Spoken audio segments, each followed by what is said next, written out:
En los últimos 100 años, el escenario en el que todos los gigantes financieros de Wall Street se reúnan en una misma habitación no ha ocurrido más de 3 veces. Tan escaso como los milagros de la Biblia. Cada vez que estos potentados del capital, que se odian mutuamente, se ven obligados a sentarse uno al lado del otro.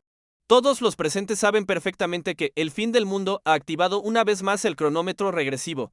El 12 de septiembre de 2008, en Nueva York, bajo una fuerte lluvia torrencial, el precio de las acciones de Lehman Brothers, la famosa casa de inversiones mundial, se desplomó hasta quedar solo en $3.65, habiendo caído un 96% respecto a su punto más alto, al cierre de la sesión bursátil de ese día. El tamaño del balance general de Lehman alcanzaba los $639.000 millones, mientras que los fondos efectivos realmente disponibles eran menos de 2.000 millones. La enorme y alarmante dimensión de Lehman determinaba que no pudiera caer tranquilamente, una vez que este gigantesco barco se hundiera. El tsunami que generara conmoción haría todo el sistema financiero estadounidense. Henry Paulson, entonces secretario del Tesoro de IFU, viajó de urgencia a Nueva York en medio de la lluvia, y señales de teléfono móvil apresuradas salían del avión. El Departamento del Tesoro de IFU, en colaboración con la Reserva Federal (FED) y la Comisión de Valores y Bolsa de IFU BCS, emitió 3 notificaciones consecutivas, convocando a todos los directores ejecutivos de las principales instituciones financieras de Nueva York para que se dirigieran inmediatamente al edificio de la Reserva Federal de Nueva York y asistieran a una emergencia reunión cerrada. En las siguientes 48 horas, a partir de ese momento, se desarrollaría una lucha por el poder capitalista extremadamente rara y compleja en la historia financiera moderna, que finalmente dictaría el destino de vida o muerte de Lehman Brothers, como supervisor principal del sistema financiero estadounidense. Paulson había enviado un equipo especial para investigar exhaustivamente la situación de activos de Lehman y preparar planes de respuesta para situaciones extremas de la crisis de la entidad. Por supuesto, todo esto se desarrollaba en el mayor secreto.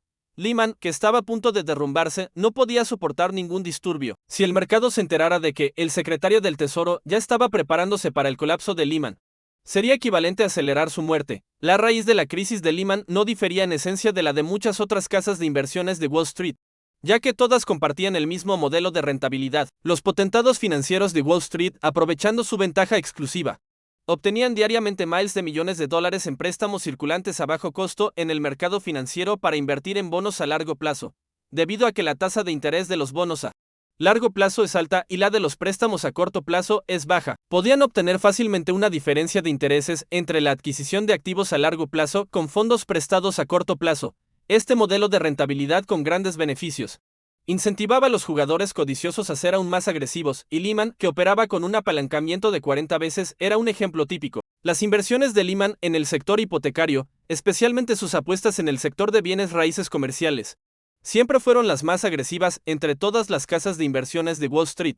Con un apalancamiento de 40 veces, el capital propio solo representaba el 2,5% de los activos, mientras que el 97,5% restante provenía de préstamos. Si el valor de los activos caía más del 2,5%, Lehman enfrentaría el riesgo de margin call, desde el estallido de la crisis subprime en 2007 hasta el verano de 2008. El precio promedio de los valores respaldados por hipotecas cayó más del 30%, mucho por encima del umbral del 2,5%. Para seguir adelante, Lehman recaudó casi $20.000 millones a través de financiación accionaria y emisión de bonos corporativos, pero estos fondos eran como un vaso de agua en un pozo seco, sin ningún efecto real. El núcleo del problema no radicaba en cuánto dinero había perdido Lehman. El valor total del capital accionario de la empresa era solo varios cientos de millones de dólares, pero su balance general alcanzaba más de $6.000 millones. Lehman tenía hasta 900.000 contratos abiertos, y sus acreedores se extendían por todas las grandes instituciones financieras. Según las estimaciones de los datos que el equipo de investigación secreto del Departamento del Tesoro entregó a Paulson, la exposición al riesgo potencial de Lehman para todo el mercado financiero llegaba a miles de millones. Para entender la gravedad de la situación en la que se encontraba Paulson, es necesario tener una comprensión clara y global del mercado financiero estadounidense y la situación política de entonces. Hace 6 meses, Paulson había coordinado con la Reserva Federal para utilizar $28,8 mil millones de los contribuyentes para rescatar Bear Stearns, la quinta mayor casa de inversiones de EU. Después de resolver el problema de Bear Stearns, el Departamento del Tesoro tomó la decisión de inyectar $200.000 millones en Fannie Mae y Freddie Mac, los dos gigantes de las hipotecas. Estas dos ocasiones en que se utilizaron dineros reales de los contribuyentes para rescatar a instituciones financieras codiciosas desencadenaron una ola de críticas públicas, poniendo a Paulson en el ojo del huracán. El 2008 fue un año electoral en EU, Para aliviar la presión, la Casa Blanca le dio a Paulson la orden expresa de reducir los rescates, y la mayoría de los senadores no estaban de acuerdo en seguir invirtiendo el dinero de los contribuyentes en esta tormenta financiera que parecía un pozo sin fondo. En el momento en que Lehman llegaba a su fin, Paulson se encontraba en un dilema severo. El volumen de activos tóxicos de Lehman era 3 veces mayor que el de Bear Stearns si rescataba a Lehman. El costo que tendría que pagar el gobierno y la presión que Paulson tendría que soportar serían enormes, pero si Paulson dejaba que Lehman cayera, la catástrofe que se desencadenara sería aún más grave. Si el sistema financiero se hundiera a causa de Lehman, ¿cómo evaluaría la historia este secretario del Tesoro que decidió no actuar en un momento crucial? El avión cruzó las nubes bañadas por la lluvia, y Paulson pensaba en su mente si podía encontrar un camino intermedio que permitiera responder a la presión pública y mantener la estabilidad financiera al mismo tiempo. Este camino intermedio, que satisfaciera a ambos lados, consistía en salvar a Lehman de la crisis sin utilizar fondos gubernamentales. El objetivo central de Paulson al convocar la reunión de emergencia era obligar a estos gigantes financieros a unirse espontáneamente para resolver el problema. La idea de Paulson no era extraña para los jugadores financieros con experiencia. Al sentarse en la sala de reuniones del edificio de la Reserva Federal de Nueva York, Jamie Dimon pensó primero en la famosa crisis del Long Term Capital Management LTCM en 1998, el recuerdo de cómo 14 bancos de Wall Street habían aportado fondos conjuntamente para tomar el control de LTCM todavía estaba fresco en su memoria. Solo 10 años después, como en un ciclo, la misma situación se repetía. Dimon era el director ejecutivo de JP Morgan Chase, una destacada institución financiera y uno de los magnates financieros más influyentes a nivel mundial. Sin embargo, en ese momento, no era el único magnate financiero en la habitación. Al levantar la vista, estaban los directivos de Goldman Sachs, Merrill Lynch, Citigroup, Credit Suisse, BNY Mellon, Morgan Stanley, Deutsche Bank y casi todas las otras instituciones financieras mundiales que se pudieran imaginar. Estos famosos magnates financieros hablaban entre susurros, cada uno calculando los intereses de su propia empresa, especialmente su exposición al riesgo relacionada con Lehman. La escena se parecía un poco a la reunión del fin del mundo, final de la obra maestra de Stanley Kubrick, Dr. Strangelove, como aprendimos a no preocuparnos y amar la bomba. La diferencia era que en Dr. Strangelove se hablaba del problema de lanzar bombas, mientras que ahora en Wall Street se trataba del problema de desactivar bombas. Paulson llegó tarde entre la lluvia y llamó a todos a unirse para salvar a Lehman. La forma de salvarla era la que Dimon había previsto, dividir a Lehman en dos partes, desvincular los activos tóxicos y luego vender la parte más sana y reducida de Lehman a una institución financiera con gran capacidad. De este modo, las transacciones no liquidadas de Lehman estarían respaldadas por la credibilidad de la nueva empresa, y el pánico causado por Lehman se calmaría. El plan, que se podía resumir en unas pocas palabras, resultó extremadamente difícil de ejecutar en la práctica. Los activos tóxicos eran como una bomba atada a Lehman. Si no se desprendían, nadie se atrevería a comprarla. Pero lo más complicado era que, incluso si se desprendían, seguirían estando en la habitación y no desaparecerían de la nada. ¿Cómo neutralizar el poder de la bomba? Solo con dinero real. En última instancia, cada uno de los gigantes financieros presentes tenía que aportar fondos para formar un consorcio privado y comprar los activos tóxicos de Lehman. Las dos cosas, que el consorcio privado desactivara la bomba y que Paulson encontrara un comprador para Lehman, eran complementarias y tenían que realizarse simultáneamente. Posteriormente, Paulson volvió a reiterar la declaración que había hecho varias veces en los últimos días: el gobierno de Yitu no gastaría ni $1 en esta operación de rescate a Lehman, y el sector financiero tenía que salvarse por sí mismo. Dimon podía entender el contenido de la declaración de Paulson, pero no podía entender por qué Paulson tenía que hacer declaraciones públicas al mercado con tanta frecuencia, en un momento tan crítico. Debilitar la confianza del mercado una y otra vez era equivalente a empujar a Lehman hacia el abismo.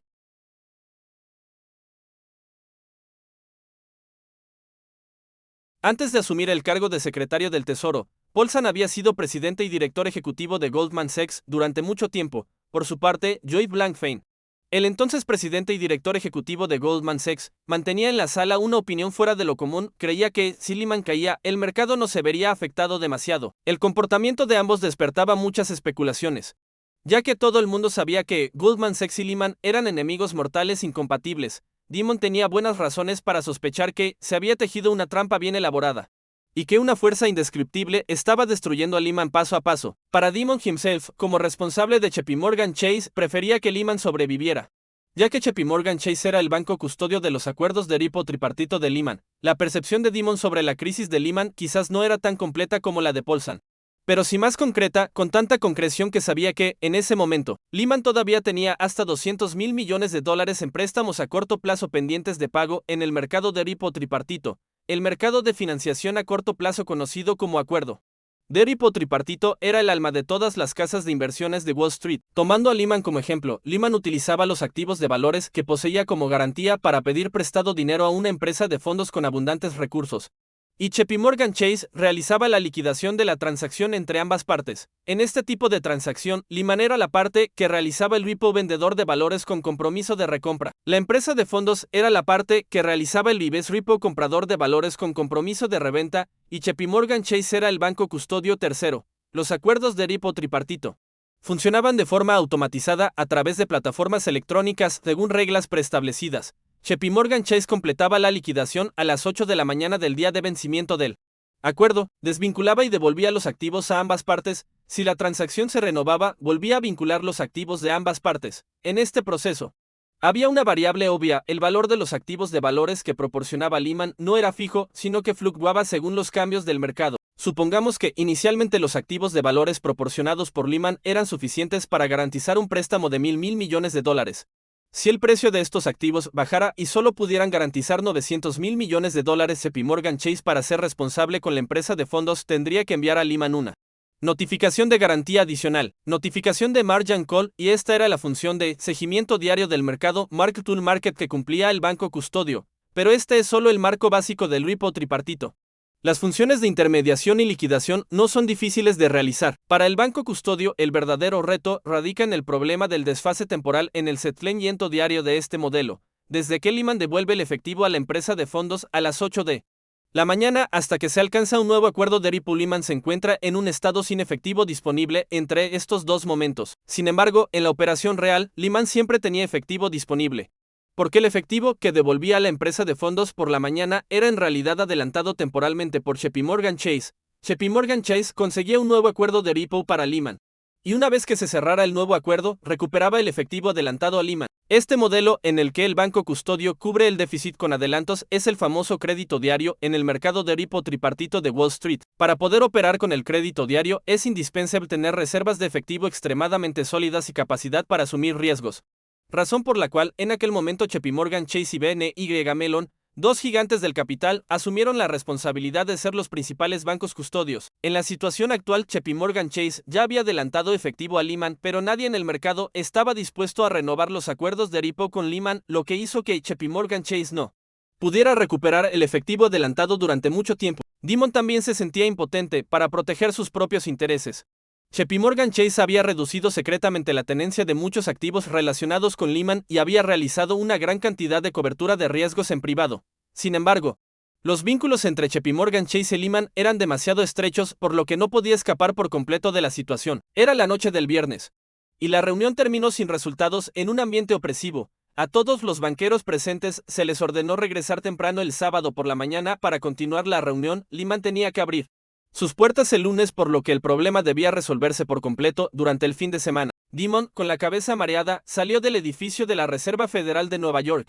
Si se le preguntara quién era la persona que más odiaba en ese momento, la respuesta sería sin duda aquella que no. Lehman había tenido una oportunidad casi de salir de la desgracia. Un mes antes, el Banco Industrial de Corea KDB, una destacada institución financiera asiática, le había extendido la mano de amistad. El KDB es la única institución financiera estatal de política de Corea, con abundantes capitales y grandes ambiciones. Consideraba que comprar Lehman en la baja era una oportunidad única para ingresar en el mercado de capitales global. Por ello, el KDB incluso le ofreció a Lehman un precio de $20 por acción, con planes de adquirir la mayoría de las acciones de la entidad. Este precio representaba una prima bastante alta en comparación con el valor contable de Lehman en aquel momento. Es importante recordar que, en ese entonces, el precio de las acciones de Lehman seguía cayendo rápidamente. Si la transacción se hubiera concretado, la crisis de Lehman habría sido resuelta sin más problemas. Por lo tanto, muchos ejecutivos de Lehman le dieron gran importancia y ambas partes alcanzaron un acuerdo básico después de varias negociaciones. Sin embargo, cuando los coreanos estaban a punto de firmar el acuerdo preliminar, Full irrumpió repentinamente en la sala de negociaciones. acusó a los coreanos de ofrecer un precio demasiado bajo, exigió que se incrementara al menos en un 50% y afirmó que las inversiones de Lehman en el sector hipotecario, llamadas activos tóxicos por el exterior, eran en realidad verdaderos tesoros. Este discurso fuera de lugar invalidó por completo el acuerdo previsto, tomó por sorpresa a los coreanos y dejó muy mal a los ejecutivos presentes. Los representantes negociadores del KDB anunciaron inmediatamente la cancelación de la transacción, volvieron a Corea durante la noche. Y así terminó precipitadamente una oportunidad excelente. Cuando se conoció la noticia de la ruptura de las negociaciones con el KDB, el precio de las acciones de Lehman cayó un 45% ese día, agravando considerablemente la crisis. Richard Fuld era el presidente y director ejecutivo de Lehman Brothers, y en Wall Street era conocido por su carácter duro y extremadamente combativo. Fuld inyectó su ban caracterológico en la empresa, haciendo que toda la organización de Lehman respirara un espíritu de lucha incansable en el competitivo mercado de capitales. Esto finalmente llevó a la empresa a desarrollar una preferencia operativa por altos riesgos y altos rendimientos. Durante los 14 años en que fue el líder de Lehman, Fuld guió a la empresa para que generara ganancias millonarias consecutivas, transformándola de una casa de inversiones de segunda línea en un gigante mundial del comercio de bonos. Pero el carácter de este caudillo de Wall Street era como un amplificador de doble cara. Podía amplificar las ganancias en tiempos de auge bursátil, pero también agravar las catástrofes en momentos de crisis. Después de la ruptura de las negociaciones entre Lehman y el KDB, bajo la mediación del Departamento del Tesoro de IDU y la Reserva Federal, Bank of America BAC, una de las 4 grandes entidades bancarias estadounidenses, se convirtió en otro posible comprador de Lehman, debido a que esta transacción tenía una gran importancia para la estabilidad del sistema financiero estadounidense en general. El trío de poder formado por el secretario del Tesoro Paulson, el presidente de la Reserva Federal, mientras el precio de las acciones de Lehman caía consecutivamente. El responsable de Barclays había llamado proactivamente a Paulson para expresar su fuerte intención de adquisición después de que el KDB y Bank of America se retiraran sucesivamente. Barclays se convirtió en la última esperanza de Paulson para manejar la crisis de Lehman. La forma de agarrarse a esta esperanza era la misma que antes, formar un consorcio privado de Wall Street para comprar los activos tóxicos de Lehman, y luego ayudar a Barclays a adquirir a Lehman libre de la bomba. Paulson advirtió severamente a todos los directores ejecutivos presentes en la sala. Fuld había sido privado de su derecho a opinar en este caso de adquisición, por lo que no había que preocuparse por sus interferencias. El Departamento del Tesoro había creado todas las condiciones posibles para el caso de adquisición y Barclays había enviado inspectores para liquidar exhaustivamente los activos tóxicos de Lehman. Una vez que se determinara el monto de los activos, todos debían aportar dinero inmediatamente para cubrir el agujero. Todo el mundo debe esforzarse al máximo para ayudar a Barclays a adquirir Lehman. Esta es la última oportunidad. Darle una oportunidad a Lehman es darle una oportunidad a ustedes mismos, dijo Paulson con firmeza. Pero no reveló un riesgo clave. Como Barclays es un banco británico, las autoridades de regulación financiera británicas tienen estándares de revisión estrictos para este tipo de casos de adquisición, por lo que el plan de adquisición podría ser rechazado. Anteriormente, cuando Paulson habló por teléfono con el ministro de Finanzas británico Lister Darling, este último había expresado su preocupación, diciendo que los activos tóxicos de Lehman eran como un tumor que se propaga y el gobierno británico no quería que el tumor se extendiera al Reino Unido. Sin embargo, los británicos no cerraron la puerta del todo. Al mismo tiempo, indicaron que si se manejaban adecuadamente los activos tóxicos de Lehman y se garantizara la credibilidad, todavía sería posible aprobar la transacción. Para Paulson, el núcleo del problema era ya muy claro, debía finalizar el acuerdo con el consorcio privado lo antes posible. En ese momento ya era sábado y Lehman tenía que abrir normalmente el lunes, si esperaban hasta el domingo para alcanzar el acuerdo y luego iniciar los trámites. Sin duda no habría tiempo suficiente. Por lo tanto, todas las negociaciones debían resolverse básicamente ese día, pero los experimentados banqueros de Wall Street tenían sus propios intereses ocultos y no llegaban a un acuerdo, debatiendo sin cesar. Si seguían con esta eficiencia, Lehman sería arrastrado a la ruina inevitablemente. En este momento, lo que más se necesitaba era un líder, al igual que en el pánico financiero de 1907, cuando JP Morgan se alzó para salvar el mercado. Wall Street tiene una tradición histórica de que los líderes financieros guíen a los demás en momentos cruciales. Si en este instante un gigante con gran capacidad de convocatoria se alzara para convocar a todos, la situación podría cambiar por completo. Al regresar nuevamente al edificio de la Reserva Federal de Nueva York, Jamie Dimon observó que muchos de sus colegas estaban exhaustos. De hecho, al igual que Dimon, todos los directores ejecutivos, después de que terminara la reunión del día anterior, habían regresado de noche a sus respectivas empresas para convocar reuniones de emergencia.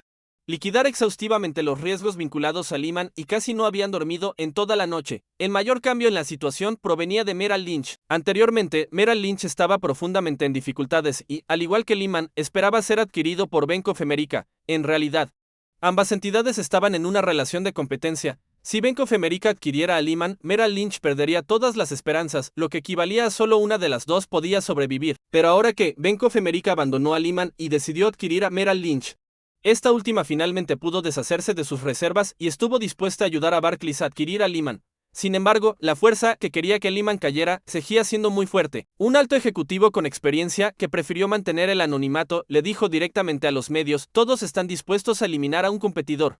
Este competidor ha existido durante 158 años y ahora hay una oportunidad excelente para destruirlo. ¿Por qué dejarla pasar?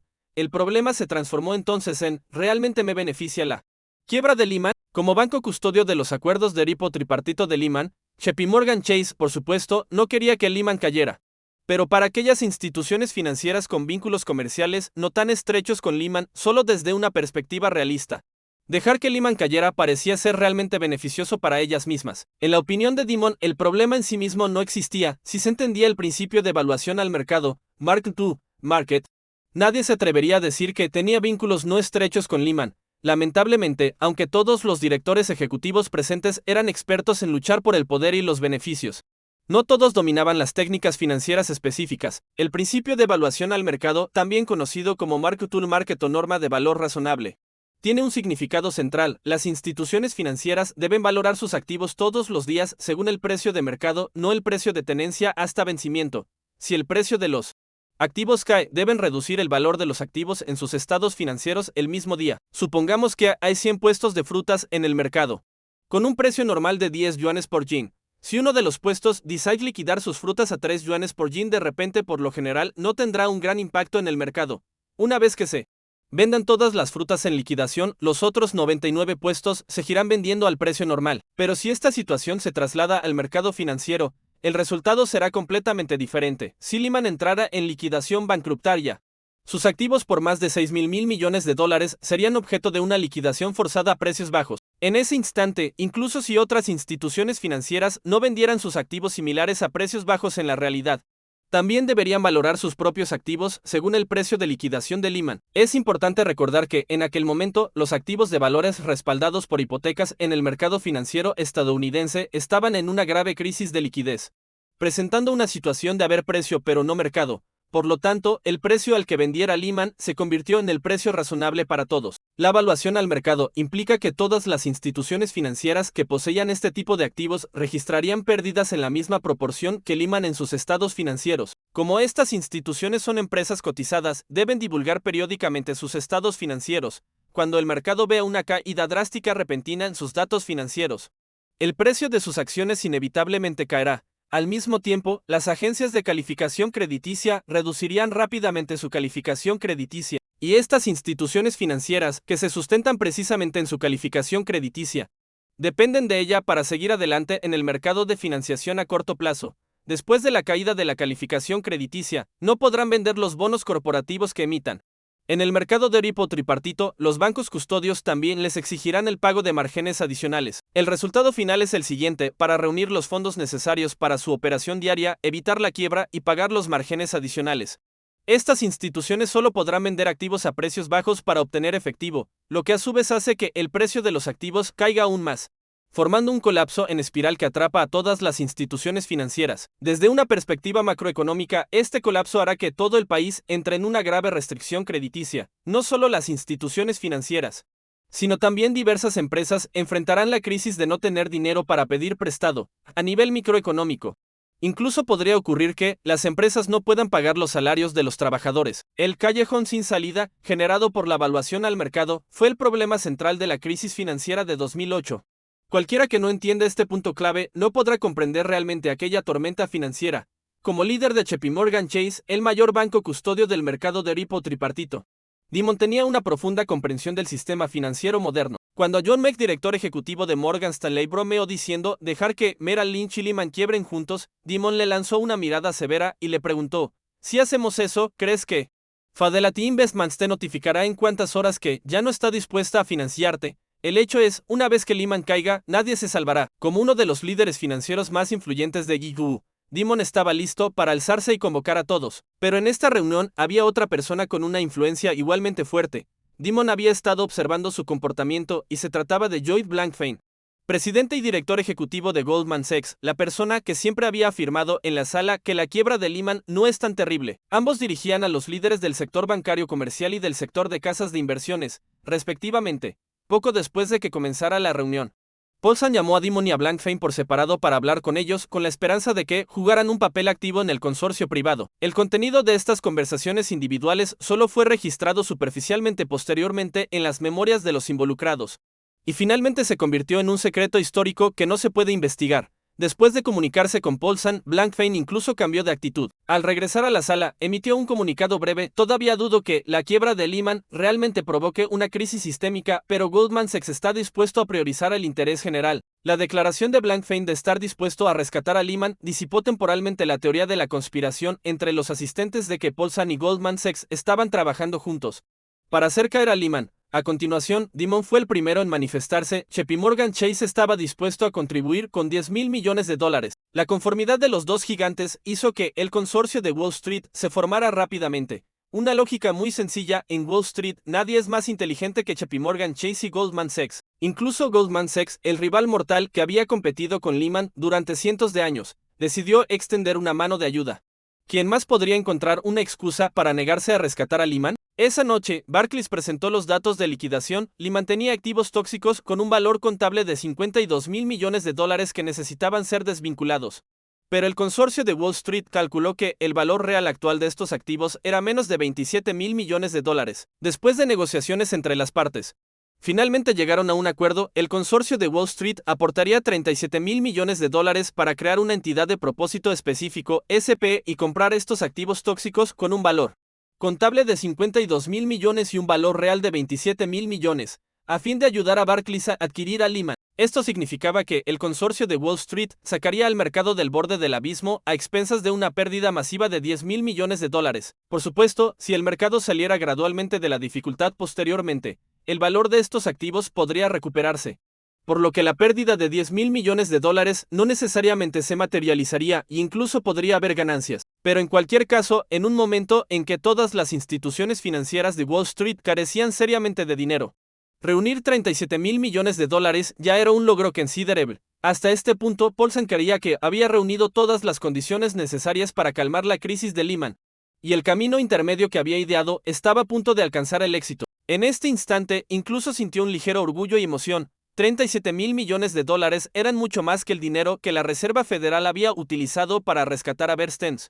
Podía resolver la crisis de Lehman sin utilizar ni un centavo de los contribuyentes, y estos élites de Wall Street que se competían y engañaban mutuamente habían logrado una solidaridad clave en un momento de extrema urgencia. Este hecho sin duda impulsaría enormemente la confianza del mercado. Esa noche, Paulson salió con optimismo del edificio de la Reserva Federal de Nueva York.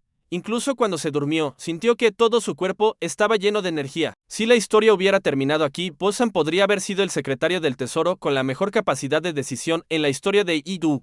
Desafortunadamente, el final de las historias en la realidad siempre se desarrolla de manera inesperada. Llegó el domingo, Paulson se despertó, se dirigió inmediatamente al edificio de la Reserva Federal de Nueva York, listo para completar el último trámite de la adquisición de Lehman por parte de Barclays y presenciar este gran milagro. Sin embargo, lo que le esperaba no fue un milagro, sino una noticia terrible que era difícil de soportar. El responsable de Barclays le dijo que la Financial Services Authority FSA británica acababa de llamar y había rechazado explícitamente aprobar el caso de adquisición. La transacción había fracasado completamente. Los británicos indicaron que, para vender Lehman a Barclays, debían cumplir con el trámite legal correspondiente a Barclays como empresa cotizada, convocar una asamblea general de accionistas para votar, y este trámite tardaría entre 30 y 60 días. Paulson no podía creer lo que escuchaba. Ni siquiera 60 días, ni siquiera 6 días eran posibles de esperar. En 24 horas, Lehman debía resolver todos los problemas y abrir sus puertas normalmente. La actitud de los británicos era completamente diferente a la anterior. ¿Por qué no habían aclarado el problema del trámite al principio de las negociaciones,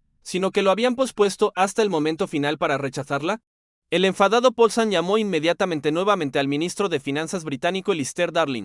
exigiendo vehementemente que se eximiera del trámite de votación en la Asamblea General de Accionistas. Pero Darling se mantuvo tranquilo y respondió sin dudar: Barclays nunca podrá adquirir a Lehman. Además, Darling reprendió a Paulson: los estadounidenses intentan trasladar el riesgo financiero a los británicos inocentes. Hasta este momento, Paulson finalmente se dio cuenta, desde el principio. El gobierno británico nunca había tenido la intención real de aprobar esta transacción. En sus memorias escribió: colgué el teléfono, profundamente decepcionado, y lamento haber perdido tanto tiempo con Barclays para promover una transacción que nunca podría completarse. Francamente, comencé a creer que los británicos, por alguna razón, intentaban sabotear esta transacción a propósito. Por la tarde del mismo día, Paulson anunció a todos los directores ejecutivos presentes: los británicos nos han engañado. Wall Street había logrado con dificultad la solidaridad en una situación extremadamente compleja, pero finalmente se vio envuelta en una trampa aún mayor. En este instante, todos los magnates financieros presentes sintieron una gran perplejidad. Todas las discusiones y reconciliaciones de los últimos 2 días en este edificio habían sido en vano. Paulson podría atribuir toda la responsabilidad a los británicos, pero la complejidad detrás de todo el asunto probablemente requeriría mucho más tiempo para ser comprendida. A las 1:45 de la madrugada del 15 de septiembre de 2008, Lehman Brothers, con 158 años de historia, anunció oficialmente su quiebra. Una noticia que causó un fuerte impacto en los mercados de capitales globales. Ese día, el índice Dow Jones Industrial Average cayó 504 puntos, mientras que el S&P 500 y el índice Nasdaq también sufrieron caídas drásticas.